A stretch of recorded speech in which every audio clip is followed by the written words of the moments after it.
पास मिट्ठू नाम का एक बहुत प्यारा तोता था। मिट्ठू बहुत प्यारी प्यारी बातें करता था। सीमा की शादी तय हो गई।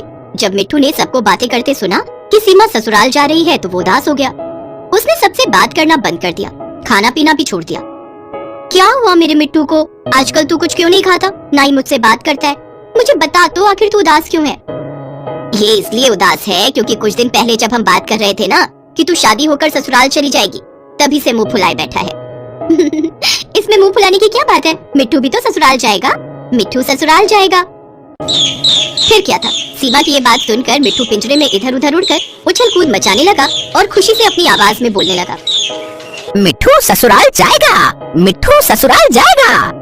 ये देख, ये तो ऐसे खुशी मना रहा है जैसे खुद की ससुराल जा रहा है। अब तू इसे साथ लेकर जाएगी।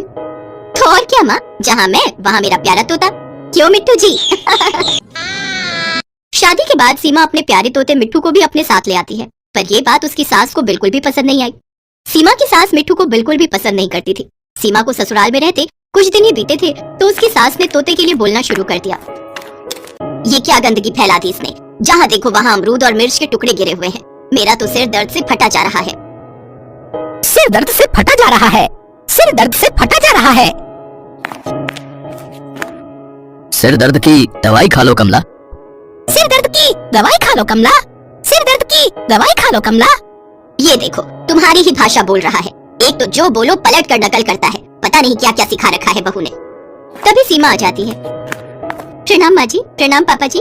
मिट्टू माँ जी को क्यों तंग कर रहे हो? इतनी शैतानी नहीं करते। अब मिट्टू चुपचाप बैठेगा। मिट्टू चुपचाप बैठेगा, मिट्टू चुपचाप बैठेगा। माँ जी अब ये तंग नहीं करेगा। मैं पूछ रही थी नाश्ते में क्या बनाना है? बना लो जो तुम्हारा मन है। मैं मंदिर जा रही हूँ। अब तो तुम्हारी शादी को 2 महीने होने वाले हैं। इतना तो तुम्हें पता ही है कि नाश्ते में क्या बनता है। देखा मिट्टू, तुमने माँ जी को नाराज कर दिया। अक्सर ही कमला मिट्टू के कारण गुस्से में रहती थी। हेलो सुनो, अमरूद खत्म हो गए हैं। मिट्टू ने आज अमरूद नहीं खाए। क्या आप बाजार से आते हुए लेते आओगे? हाँ हाँ, मैं रास्ते में ही हूँ, लेता आऊंगा। और कुछ लाना हो तो बता देना। बस, और तो कोई काम है नहीं। जब देखो मिट्टू के लिए ही खाने का सामान आता रहता है। हम तो इसकी ऐसे सेवा कर रहे हैं जैसे मिट्टू कहीं का राजा है। मिट्टू कहीं का राजा है, मिट्टू कहीं का राजा है। हाँ हाँ, तू राजा हम प्रजा। तभी राजीव सामान लेकर आ जाता है। अरे माँ, कितना प्यारा तो है मिट्टू, आप क्यों इससे नाराज रहती हो? कितना प्यारा है मिट्टू, कितना प्यारा है मिट्टू। देखा, ये खुद कह रहा है कि ये कितना प्यारा है। ये देखो मिट्टू जी, मैं आपके लिए अमरूद, सेब और भी तरह तरह के फल आया हूँ। अरे वाह, मिट्टू खाना खा रहा है। चलो हम भी खिलाते हैं बहू। वैसे कुछ भी कहो, तुम्हारे और मिट्टू के आने से घर में रौनक आ गई है। थैंक यू पापा जी। बस माँ जी को मिट्टू पसंद नहीं है, मुझे इसी बात का दुख रहता है। अरे कमला की तुम चिंता मत करो, वो भी अपने आप ठीक हो जाएगी। उसे भी मिट्टू से लगाव हो ही जाएगा। सीमा, मेरे बहुत खास दोस्त के बेटे का जन्मदिन है। हमें आज वहाँ जाना होगा। अरे याद आया, आज तो मुझे भी बहुत जरूरी काम से जाना है। कई दिनों से रामलाल एक जमीन दिखाने के लिए कह रहा है। बोल रहा था आज जरूर चला जाऊं, वरना ये सौदा हाथ से निकल जाएगा। मैं काम करती हूँ, मैं रहने देती हूँ, फिर माँ जी अकेली रहेंगी। अरे जब राजीव बोल रहा है कि उसके खास दोस्त ने बुलाया है तो तुम दोनों को जाना चाहिए। और फिर तुम दोनों की नई नई शादी हुई है, साथ में जाओगी तो उन्हें भी अच्छा लगेगा। क्या मैं पहले अकेली नहीं रहती थी? तुम तो अब शादी होकर आई हो। ये तो अक्सर ही दोनों जब कहीं काम से चले जाते हैं तो मैं घर पर अकेले ही तो रहती हूँ। मेरी फिक्र मत करो, मुझे तो आदत है। सीमा और राजीव बर्थडे पार्टी में चले जाते हैं और सीमा के ससुर अपने काम से चले जाते हैं। सीमा अपनी सास को मिट्टू के खाने का सामान देकर गई थी ताकि पीछे से कमला मिट्टू को खाने के समय दे सके, पर कमला के मन में तो कुछ और ही चल रहा था। आज मेरे पास अच्छा मौका है, इसका पिंजरा खोलकर इसे उड़ा देती हूँ। जब से आया है इसने मेरी नाक में इतना दम किया हुआ है कि मैं किसी से क्या कहूँ। चल अब तू जा यहाँ से, मैंने तुझे उड़ा दिया है और वापस लौट कर मत आना। चल उड़ जा यहाँ से, चल उड़ जा यहाँ से। कमला मिट्टू का पिंजरा खोल देती है और उसे उड़ा देती है, पर मिट्टू तो घर की छत पर बैठ जाता है और सीमा के आने का इंतजार करता है। उसे सीमा कहीं भी दिखाई नहीं दे रही थी। अचानक दरवाजे की घंटी बजती है। मिट्टू छत से उतरकर घर में ये कोने में बैठ जाता है। अब एक मुसीबत कोड़ आया तो अब ये कौन आ गया? खोल रही हूँ। कौन हो, क्या चाहिए? आंटी जी, मेरे दोस्त की तबीयत बहुत खराब है, ये बेहोश हो गया है। मुझे थोड़ा पानी मिलेगा? बड़ी मेहरबानी होगी। हाँ यहीं रुको, मैं पानी लेकर आती हूँ। कमला जैसे ही पानी लेने के लिए जाती है तभी वो दूसरा लड़का जो बेहोश पड़ा था उठकर खड़ा हो जाता है और दोनों लड़के घर के अंदर जाकर घर का दरवाजा बंद कर देते हैं। ये क्या, तुम नाटक कर रहे थे? हाँ, तुमने दरवाजा क्यों बंद कर दिया? ए बुढ़िया, चल जल्दी कर। जो भी तेरे घर में तिजोरी में सोना रुपया पैसा है सब हमें ला कर दे। हमारे पास ज्यादा वक्त नहीं है, समझी? छोड़ो मुझे, छोड़ो। मैंने कहा छोड़ो, मैं कुछ नहीं दूंगी। तुम लोग चोर बदमाश हो। मिट्टू ये सब देख रहा था। वो खतरे को भांप गया। वो उड़कर इधर उधर मदद के लिए देख रहा था। तभी मिट्टू की नजर एक पुलिस वाले पर गई जो पुलिस स्टेशन के बाहर खड़ा था। मिट्टू उसके पास गया और वही बात दोहराने लगा जो उसने कमला के मुंह से सुनी थी। छोड़ो मुझे, मैंने कहा छोड़ो, मैं कुछ नहीं दूंगी, मैं कुछ नहीं दूंगी। तुम लोग चोर बदमाश हो। अरे भाई ये तोता क्या बोल रहा है? अरे मैं पुलिस वाला हूँ, कोई चोर बदमाश नहीं। मैं तो बदमाशों को पकड़ता हूँ। मैं पुलिस वाला हूँ। साहब लगता है ये किसी का पालतू तोता है, क्योंकि छोड़ो मुझे, कुछ नहीं दूंगी। ये शब्द तो किसी के बोले हुए दोहरा रहा है। हमें इसका पीछा करना चाहिए, क्या पता इसकी मालकिन की जान खतरे में हो। हाँ शायद तुम ठीक कह रहे हो। चलो जल्दी से इसके पीछे जाते हैं भाई। पुलिस मिट्टू के पीछे जाती है। बदमाश लूटपाट करके घर से बाहर निकल ही रहे थे कि तभी पुलिस उन्हें पकड़ लेती है।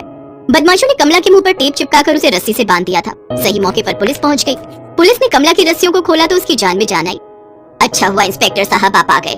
ये बदमाश सब कुछ चुरा कर भाग रहे थे। आपका तोता जो है ना बहुत ही समझदार है, यही हमें यहाँ तक लेकर आया है। आपने अपने तोते को बहुत अच्छी ट्रेनिंग दी हुई है।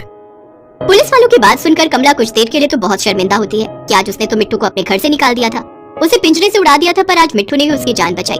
कमला मिट्टू को प्यार करती है। उतनी देर में सीमा, राजीव और उसके ससुर भी आ जाते हैं। उन्हें भी सारी बात पता चलती है। मिट्टू अब कहीं नहीं जाएगा बहू। मिट्टू पहले तुम्हारा प्यारा तोता था, अब मिट्टू मेरा भी प्यारा तोता है, हम सबका प्यारा तोता है। थैंक यू मम्मी जी मिट्टू को इतना प्यार देने के लिए। थैंक यू मम्मी जी मिट्टू को इतना प्यार देने के लिए। थैंक यू मम्मी जी मिट्टू को इतना प्यार देने के लिए। मिट्टू की इस बात पर सब ठहाके मारकर हंस देते हैं। उस दिन के बाद मिट्टू सबका प्यारा तोता बन जाता है। इसकी शक्ल तो देखो कैसी बंदरिया सी लग रही है। बहू तुम हर किसी को बंदरिया बंदरिया बोलती रहती हो। हर समय ऐसे किसी के लिए शब्द बोलना अच्छी आदत नहीं। सासू माँ आप भी ना कितना सोचती हो, इसमें अच्छी बुरी आदत कहाँ से आ गई। अब इस वीडियो में मुझे जो जैसा दिखेगा मैं वैसा ही तो बोलूंगी। ओहो तुम्हें तो समझाना ही बेकार है, अब मैं क्या ही बोलूं। ज्योति की आदत थी हर किसी को बंदरिया बंदरिया बोलना। मानो ये शब्द तो उसकी जुबान पर हर समय रहता था। कई बार उसकी सास उसे इस बात के लिए टोक चुकी थी, पर ज्योति थी कि एक कान से सुनती और दूसरे से निकाल देती। एक दिन ज्योति अपनी सास के साथ बाजार गई। रास्ते में ज्योति को उसकी एक पुरानी सहेली मिल गई। उसने काफी डार्क मेकअप किया हुआ था, शायद किसी फंक्शन में जा रही थी। अरे ज्योति तू पहचाना, मैं ममता। ममता तू? अरे मैं तो तुझे पहचानी ही नहीं। माँ जी ये मेरी सहेली ममता है। ममता ये मेरी सासू माँ। नमस्ते आंटी जी। नमस्ते बेटा, खुश रहो। और बता कैसी है, कितने दिनों बाद मिल रहे हैं। तो बिल्कुल ही बदल गई है। वैसे इतना तैयार होकर डार्क मेकअप करके कहाँ जा रही है? मैं हाँ वो तुझे याद है ना मेरा कजिन रोहित, उसके बेटे का जन्मदिन है, तो हस्बैंड तो वहाँ सीधा पहुंच जाएंगे और मैं बस वो टैक्सी लेकर वहीं जा रही थी। अच्छा अच्छा चल, फिर तो तुझे लेट हो रहा होगा, फिर मिलते हैं। ये ममता आज भी नहीं बदली, रहेगी पूरी बंदरिया की बंदरिया ही। पहले भी इतना डार्क मेकअप करके कॉलेज में घूमती थी और आज भी वैसा ही डार्क मेकअप करके घूमती है। पता नहीं इसको बंदरिया बनने का इतना शौक क्यों रहता है। बस भी कर बहू, किसी की पीठ पीछे ऐसे नाम बिगाड़कर बुराई नहीं करते हैं। मैंने तुम्हें कितनी बार कहा है कि हर किसी को बंदरिया मत बोला करो। ज्योति ने तो हंसी में अपनी सहेली का मजाक उड़ा दिया था, पर कोई था जो उसकी हंसी और मजाक का बुरा मान चुका था, और वो थी वही बराबर में एक पेड़ पर बैठी हुई बंदरिया। अच्छा तो ये मेरे नाम का मजाक उड़ाती है, इसे तो सबक सिखाना ही होगा। ज्योति अपनी सास के साथ घर आने लगती है, तभी उसे एक केले का ठेला दिखाई देता है। अरे वाह केले, बस इन्हें देखकर तो मेरे से रहा नहीं जा रहा। भैया जल्दी से 5 दर्जन केले दे दो। ज्योति बहू तुझे तो फल खाना पसंद नहीं है, तो इतने सारे केले क्यों ले रही है? मेरा ना केले खाने का बहुत मन है, इसीलिए ले रही हूँ। माँ जी पैसे आप दे दो, मैं तो घर जाकर जल्दी से ये केले खाऊंगी।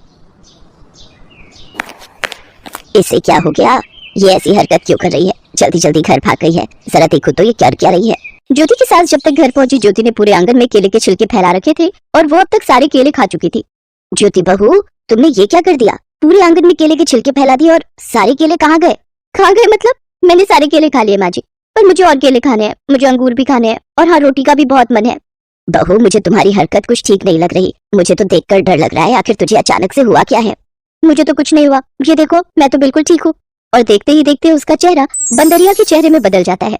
अरे ज्योति ये तुझे क्या हो गया? तेरा चेहरा तो बंदरिया जैसा हो गया। माँ जी आप मेरा ही शब्द मुझे बोल रहे हो, आप मेरा मजाक उड़ा रहे हो ना? नहीं बहू मैं तुम्हारा मजाक क्यों उड़ाऊंगी? अगर तुम्हें यकीन नहीं होता तो शीशे में जाकर देखो, तुम्हारा चेहरा बंदरिया का चेहरा हो गया है। ज्योति शीशे में अपना मुंह देखती है तो वो डर जाती है। मैं तो सचमुच बंदरिया बन गई, ये कैसे हुआ? मुझे कुछ समझ नहीं आ रहा, क्या करूं? अब सब लोग मुझ पर बहुत हंसेंगे। तभी ज्योति का पति राजीव आ जाता है। राजीव के आते ही ज्योति अपना चेहरा घूंघट में छुपा लेती है। माँ ज्योति कहीं गई है क्या? लो कर लो बात, अपनी बीवी को नहीं पहचान रहा? ये खड़ी तो है बराबर में। ज्योति पर इसने इतना लंबा घूंघट क्यों किया हुआ है? मुझे तो लगा कोई और खड़ा है। मुंह छिपा रखा है वो इसलिए बेटा क्योंकि ज्योति का मुंह देखने लायक नहीं रहा। क्या? मैं कुछ समझा नहीं माँ। माँ जी मैं क्या करूँ? राजीव तो फिर भी मेरा चेहरा देखकर कुछ नहीं कहेंगे, पर अगर किसी और ने मेरा चेहरा देखा तो सब मुझ पर बहुत हंसेंगे। ज्योति धीरे धीरे कर अपना घूंघट हटाती है तो राजीव उसे देखकर घबरा जाता है। अभी तक किसी को भी नहीं पता था कि ऐसा ज्योति के साथ क्यों हुआ था, पर उसकी सास थोड़ा थोड़ा समझ रही थी। सास को कुछ धुंधला धुंधला सा याद आता है। मैंने तुझे कितनी बार मना किया था बहू कि अपनी हर किसी को बंदरिया बंदरिया कहने की बुरी आदत को बदल डाल। कुछ आदतें अच्छी नहीं होती, उन्हें समय पर छोड़ना ही अच्छा होता है, पर तूने मेरी एक नहीं सुनी। मुझे लग रहा है जब तूने अपनी सहेली को जाने के बाद बंदरिया बोला था तो वहीं एक पेड़ पर एक बंदरिया बैठी हुई थी, कहीं उसने तुझे कहते हुए सुन लिया हो और तू जब मजाक उड़ा रही थी तो उसे बुरा लग गया हो। माँ जी एक बार हम वहाँ चलकर देखें, शायद वो बंदरिया हमें मिल जाए। मैं उससे माफी मांग लूंगी, मुझे अपने आप को ठीक करना है।